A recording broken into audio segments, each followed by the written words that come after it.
Welcome to Asia Forum Series, Chapter 8 Singapore. Friends, it is organized by Asian Literary Society and Journal of Asian Art, Culture and Literature. As you all know, Asian Literary Society is dedicated to promote Asian countries' art, culture and literature and spread its fragrance all over the world. And our Asia Forum series is a sincere effort in this regard.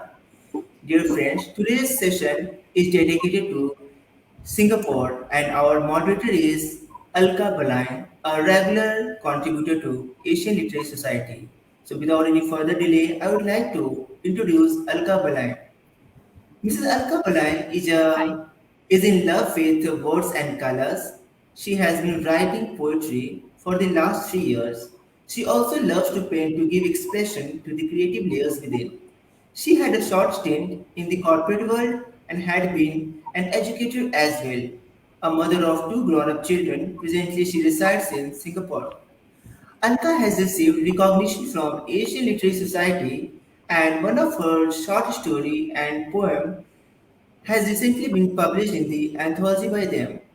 She was also shortlisted as one of the winners of Catharsis 2021 Open Call by the Poetry Festival of Singapore.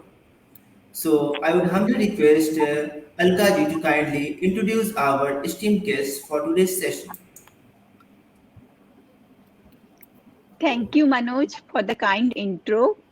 Namaste, hello, ni hao, and salamat patang. To everyone who all have joined us today, uh, hi from Singapore. Hope you all are having a wonderful weekend. First, a little bit info about our nation. Singapore is a vibrant and diverse nation. The art scene here is rich, and there are art galleries, multilinguistic platforms, forums, theaters, encouraging both performing and visual arts. Be it the Singapore Writers' Festival, Poetry Festival of Singapore, Affordable Art Fair, Singapore Art Week, or online or in person poetry sharing platforms. The list is endless. And we have with us two well established poets from Singapore, Stephanie Chan and Shilpa Dixit Thapliyal with us. They have been gracious enough to accept our request to join us today and give us their valuable time and insights. We are going to start off with Stephanie today. Stephanie goes by the stage name Stephanie Dogfoot. They have won National Poetry Slam in Singapore and UK in 2010 and 2012. They produce a monthly spoken word event called Spoke and Bird Poetry. Their first poetry collection, Roadkill for Beginners, was published by Math Paper Press. It explores placemaking, searching for utopia and community, and growing up queer in Singapore, Ohio, and London. Their work has been published in journals such as Quarterly Literary Review of Singapore, Asian Literary Review, Suburban Review, and Rambutan Library. There are many anthologies such as A Sing Bowl, 100 Love Letters, and the Etiquette Singapore Anthology. Wow, Stephanie, this is impressive. I would like to know more about the spoke and bird poetry, because I remember like around 2 years ago when I started to write, it was your platform that gave me motivation and encouragement to go ahead and share my words. And I have a memory, like you might not be remembering it. Like for the first time, I went to Sustainable Art Gallery near Gardens by the Bay. And I was new to Singapore then.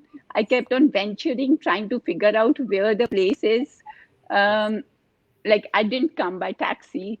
And then when I reached there, I had said hello to you and given my name. So that was my first meeting with you. Okay. And we would love to know more about your platform. How did it come into being? What was the thought behind it? And where do new poets, even beginners, stand with regard to your platform? But yeah, thank you, Yeah, Alka. over to you. I remember that night as well. Yeah, always Mm-hmm. happy to see you Glad. at my shows. So yeah, Spoken Bird was something I started in 2017. So Singapore has had quite a few poetry nights. We have had this poetry slam. We've had Destination Ink, which started in 2012. I returned to Singapore from the UK in 2013, end of 2013. I was very inspired by everything that was happening in spoken word and poetry then. And so there was Destination Ink. There was, I think, Pooja Nancy, another amazing poet, spoken word poet who really inspired me. She ran a night called Speak Easy. Yeah. And there was also a show called Speak, Mm-hmm. which I helped to host. And that was at the Home Club, which became Canvas Club. But eventually, like many things in Singapore, a lot of these things sort of ended. The venue, a lot of venues closed down. So at some point, Speak ended. I think Speak Easy also ended. And I think there was a point when I realized that we needed a dedicated space for a poetry open mic that was specifically just poetry, not a slam, not a multidisciplinary open mic where beginners and more professional, more people, dedicated poets could be on the same stage and sort of inspire each other. And so that's how I started it. And so yeah, for me, it's just a really exciting way to bring poets that I know together, whether they're from overseas, whether they're from Singapore, and poets of different experiences and different levels together to sort of like learn from each other, inspire each other. And so I'm continuing it till today in the midst of the pandemic by having it online, and I'm slowly trying to bring it in person again. Yeah, thank you, Stephanie. That makes perfect sense. And like yesterday, I was listening to you in line breaks, and the way you had teamed up two poets from different countries, where they were trying to bring out the best in each other to create poetry. I really loved that concept that you came up with. Thank you. So, what was the inspiration behind it? Okay, so essentially I've been since last year, partly because of the pandemic and not having the chance to run in-person shows. I've been running a lot of online shows, and the pandemic actually has created some really interesting opportunities. So I knew a bunch of poets in Melbourne, and they were running their annual spoken word festival online. So they brought it online, which meant that they were opening up opportunities for people all over the world to run events with them. And so I suggested some kind of collaboration between Singapore and Australian poets. So I sort of worked together with the organizers of that festival, and we sort of came up together with an idea to get poets to write poetry together. So that was the first iteration. So the first time I paired up like 4 poets from Singapore, 4 poets from Melbourne to write about distance and isolation. This was like at the height of the pandemic in July 2020. And it really worked, and it was a lot of fun. It was really interesting because I think a lot of these poets had never really collaborated before with other poets, and definitely not with poets they'd never met before. Because usually when you collaborate with poets usually know who they are, you're friends, you know each other's work. So it was really interesting just seeing like poets who had never read each other's stuff, completely different countries, different cultures, never met face to face, just sharing their work and finding where they can find something in common to write about. So a lot of interesting stuff was produced. Like one person from Singapore wrote an extremely Singaporean poem with lots of like Singlish, lots of references to Singapore in there, and just sent it to another the poet in Australia, and which I thought was brilliant, because it's like, why should we try and translate ourselves? And the poet from Australia just Googled all the things and tried to understand, and she ended up writing something kind of similar, but about her own anger and her own feelings about like politics in Australia. And so that has since evolved, and so we've also done iterations where we pair up Singapore poets with poets from Malaysia, Philippines, Indonesia, and the one that we said Alka saw last night was pairing up Singapore poets with poets in the UK and getting them to sort of write to each other, sharing each other's work, and then writing stuff inspired by any kind of interaction that they had. So some poets wrote poems based on inspired by each other's work, questions they ask each other, and just poems inspired by the conversations. It's a perfect blending of culture, even like we live all globally, but bringing along different nations, even the people are living far away from each other, but they can still collaborate and try to come up with more innovative and more creative works that speak to everyone. Thank you so much. Another question I have regarding your book that has recently been released, The Roadkill for Beginners. How did the title? I'm intrigued about like the title. Oh, I love the cover. Yeah. So the roadkill. Like, how did you come up with that? The roadkill.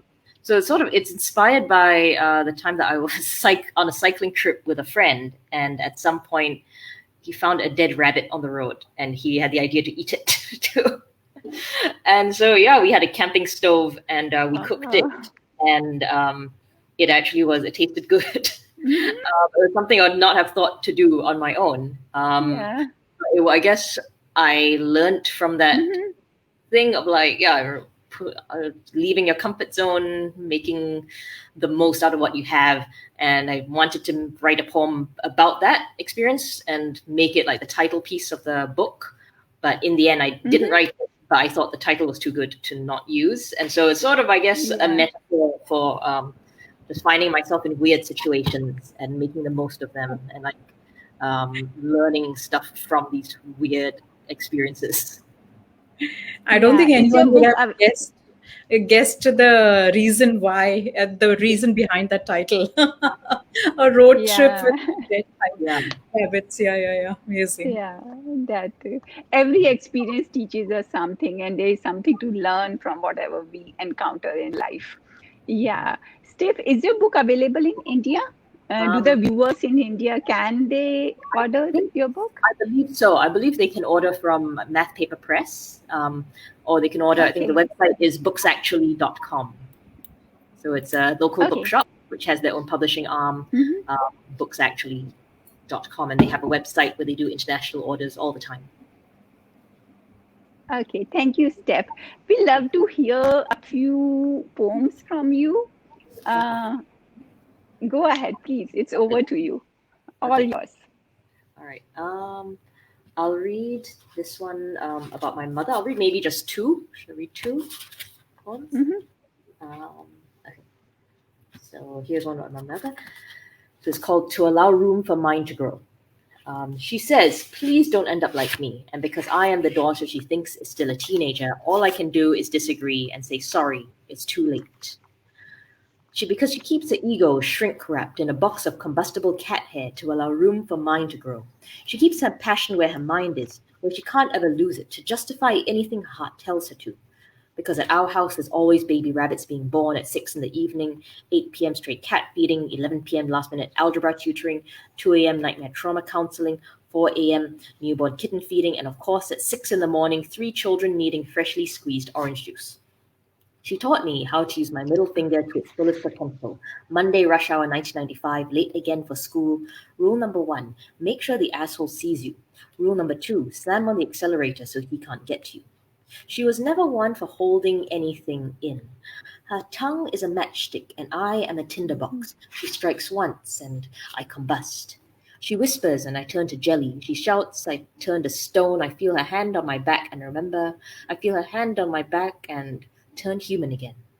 She tears me up from the inside and makes collages with what she finds, every rip so carefully done. She is an abstract artist with no time for explanations. She is a scientist with no use for reason. She could have been a microbiologist, but found a higher calling. They say it had something to do with keeping small children from falling, something about arms to run into each day after school. Just because the world won't name it doesn't mean it's not true. Just because she never got paid for 25 years of it doesn't mean it had no value. Because not to call her life's work work would be an insult. She is a mid-January bonfire, raging and warm, just the right mix of Christmas trees and kindling. Get too close and she will burn you, but it could feel so amazing. We talk about once a week now, making sure the other is alive and well enough to fight over what's become of me, because she doesn't really believe in my art or politics, and I don't really buy into her "you need a boyfriend but make sure he's rich" rhetoric. But as we hiss and we snarl over what we think to be true, I forget every time that all I really should say is, damn it, I love you too.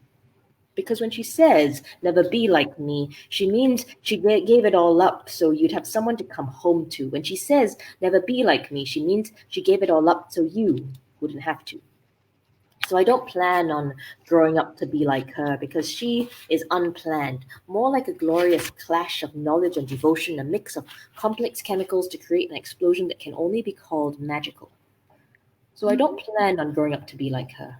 I can only hope to become half as incredible. That's my Very poem. nice. Like it has come from your heart in a free flowing way about relationships and like totally authentic and no nonsense, like what you want to be and how much you, on one hand, you treasure the relationship you wanted, but you want to be who you truly are. Like you say, she's on one hand, she is a bonfire, and then she's raging, and then she is warm. So you have totally collected both the worlds and both her personalities together. Wonderful. Yeah. That's It's a lovely in a, poem. Lovely that has poem. been, yeah, Thank you, Shilpa. put in a like in an incredible way. I Yes. love the last Thank you. line, the way you surmise, you summarize the whole thing into the last line. That was like really good, Thank really you so much. lovely. Yeah. Thank you. Yeah. Yeah. Should I read one You more? can go Or ahead with the second one. Yeah, it's okay. Yeah, quick one. Short one will do. yeah, I'll Yeah. do a short one. Okay, this one is about returning to Singapore after studying overseas. So it's called Back Again. Mhm. With five holes in his t-shirt, the haggard newspaper guy pushes his bike on the leftmost side between the double yellow lines as taxis slither past him. I admit I missed your diesel smell, waking up to hear the Meepok auntie yell as rush hour traffic on your highway swells to the rhythm of reversing lorries. Above me, the rain trees roll their eyes. They know I can't help but romanticize everything I see and feel and hear. It was just yesterday that I returned to you.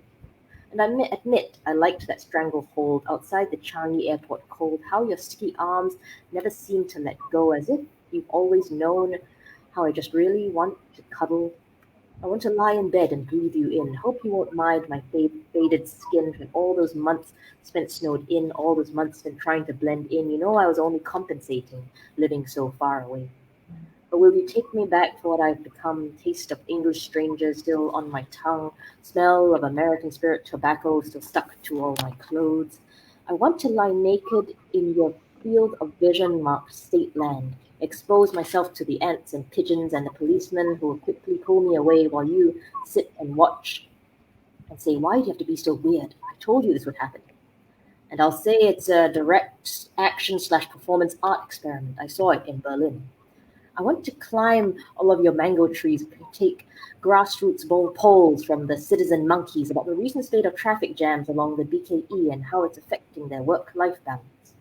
And the monkeys will pat my head and laugh at me. They know my enthusiasm is only temporary, but I'm still just high on the humidity and the smell of your perfect shrimp paste perfume. They know that in a week or so, I'll cease to be amused by you when your stranglehold starts to dig into my throat, when the sunshine starts to sting, and you'll tell me I've changed, that my accents got strange, and I'll know that this is why I left.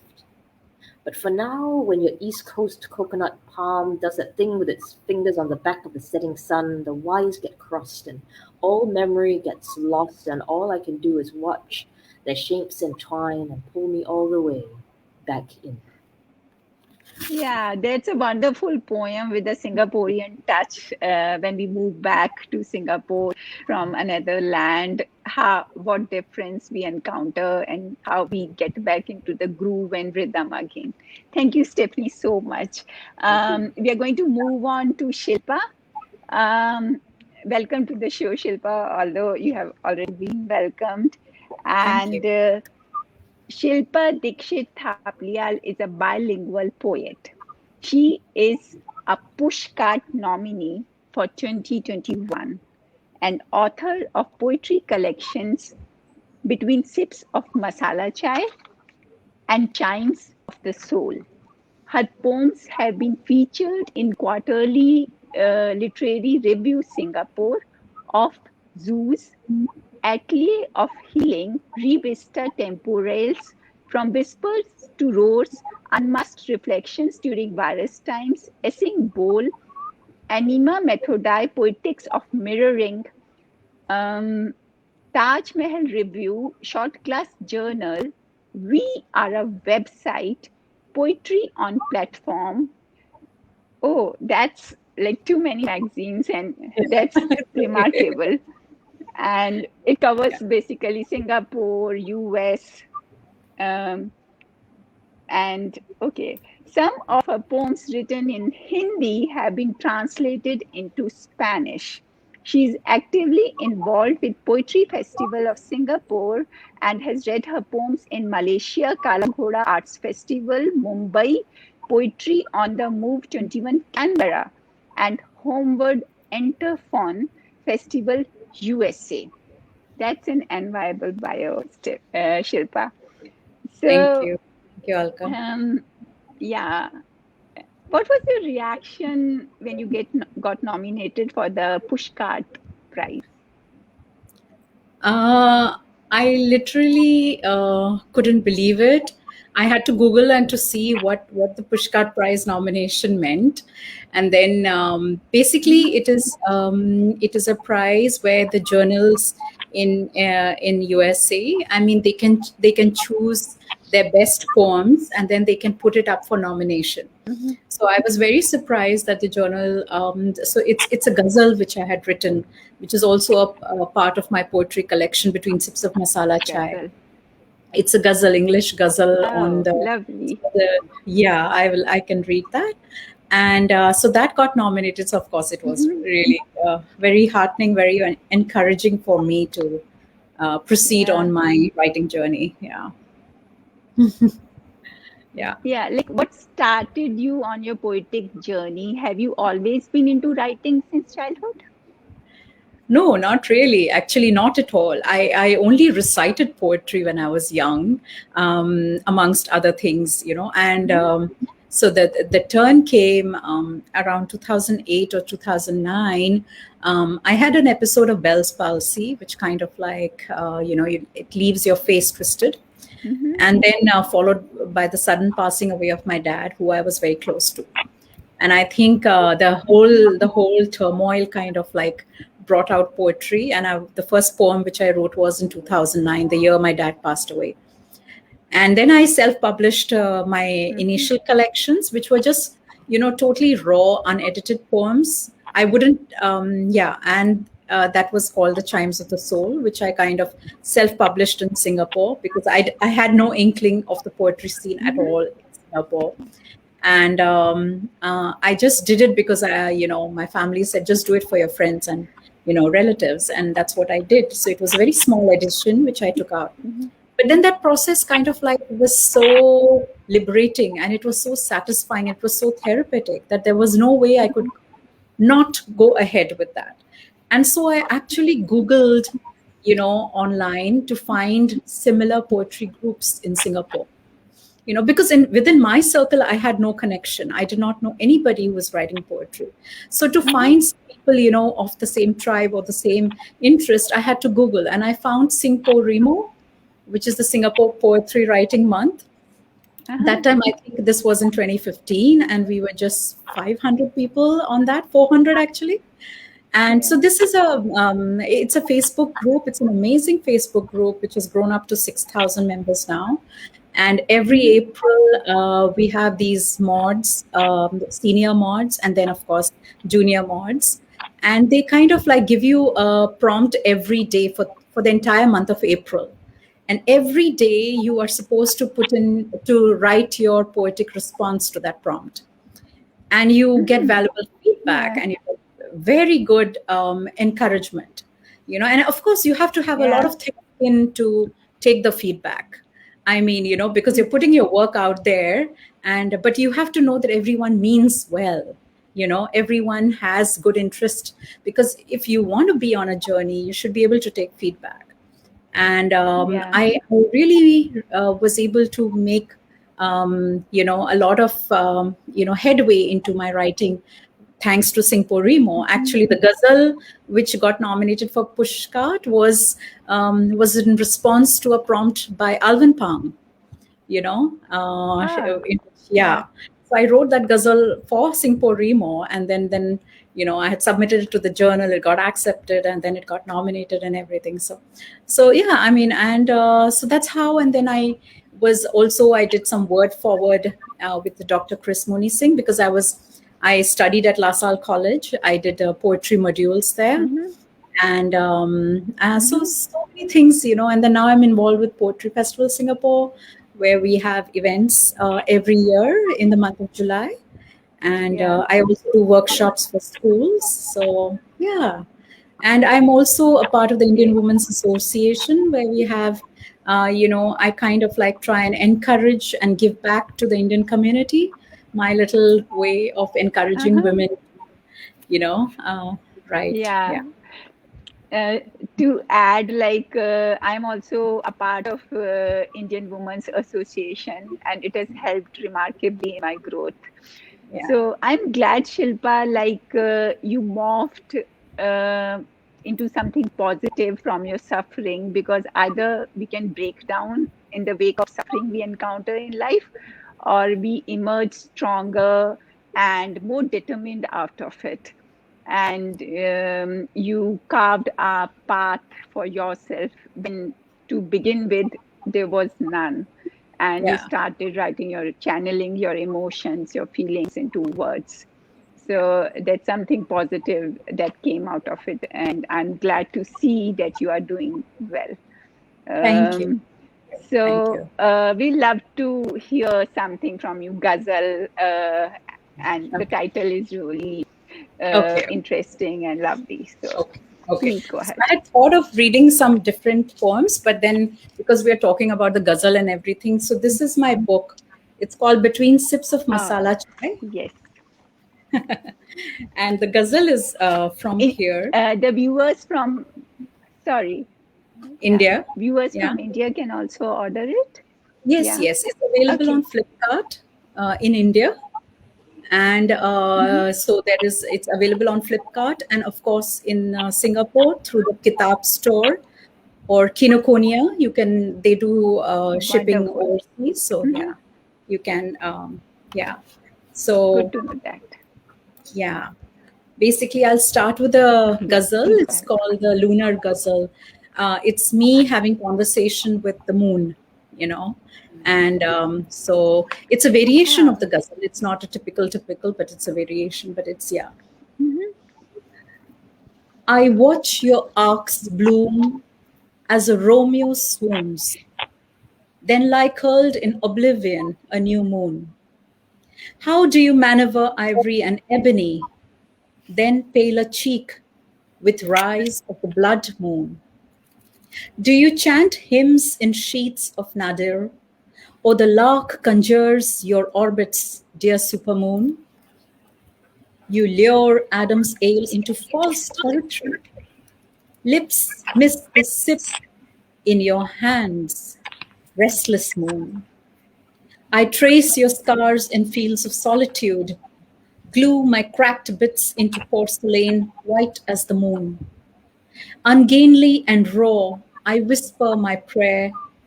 Make me a spoke in your wheel, dear moon. Poonam, my namesake, scripted in another tongue. Delight in the mavericks and emerge a full moon. That's it. It's a short Wow. one. Yeah. Wow. And But it I is. felt more close to it because Poonam is in India we always have a pet name which is given to you by your family, which means the full moon, which is today actually Raksha Bandhan. It's a it's a big coincidence actually, Alka. Today's Yeah. So that's We have a festival for those, sorry, who don't know. We have Raksha Bandhan in India. It's a yeah festival of a brother and a sister where we tie a thread of love and yeah. protection um, to our So sister-in-law, sister, yeah brother. yeah. So all the Carry on, Shilpa. sisters tied to their brother and their sister-in-law. So today I went to my cousin's place and I also got one. That's why I'm in the Indian Ah, attire. So yeah. lovely. Yeah. Okay. Love your Okay. attire as such. Yeah. Thank you. Thank you. And Yeah. hmm. You can share one more. We'd love to hear more from you. Yeah. Okay. So I will read another poem, which is again from my book, and it's titled Varanasi because it's the birthplace, and I wrote about that. And it goes like this because we all know that Varanasi is a place where people, they say that you achieve moksha when you pass on, and I have a lot of childhood memories and there's a lot of part, but you're not able to go back again because of everyone is shifted or moved out, etc. But the poem is like my kind of like reminiscence of the place and the importance it has in my thought. So it's titled Varanasi. Under tilted umbrellas, chants reverberate. Agni licks the muslin, Surya bows, Shiva sets free. Together they celebrate the mortal remains. Parts of me still reside on the banks of Benares. Initiation had started centuries ago, yet with every birth, the seeker seeks her name. Between banks of Varuna and Assi, through gullies and looms, the city weaves silver with gold, warps of life, wefts of afterlife. My years in Varanasi are rubber stamped by the resounding conch in the dome, beetle-stained corners, bare-chested rickshaw peddlers.